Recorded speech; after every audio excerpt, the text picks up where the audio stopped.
Hi there. Two things got me thinking about this blog. The first was my daughter coming down the other day and saying she's bored, which by the way I thought was a really good thing. And the other thing was been reading some books and articles recently on how social media is making us speed up our response times, not allowing us to think. So we just react, send a message back without ever reflecting on what we've written down. And that ultimately leading on to more extreme responses and in some cases leading to hate and insight.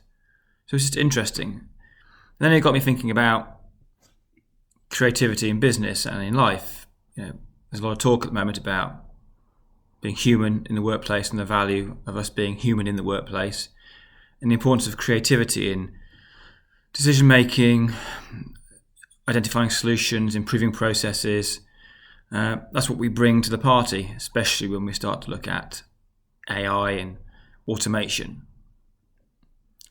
So I think, most of us, and I imagine most of you watching this, get up in the morning and your feet don't really touch the ground until you go to bed in the evening, especially if you're busy at work, involved with things outside of work, have a family or people to care for, or even animals to look after. We're busy people. We fill our lives full of things.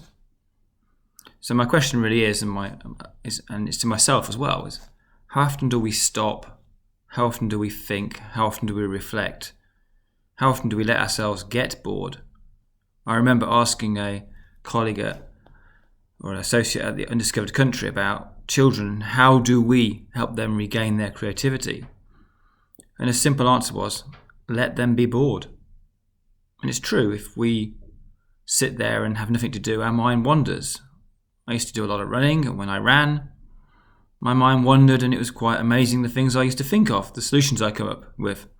Probably quite wacky, and the people who worked with me at that time probably wish I never went running, but I think it shows that it does help.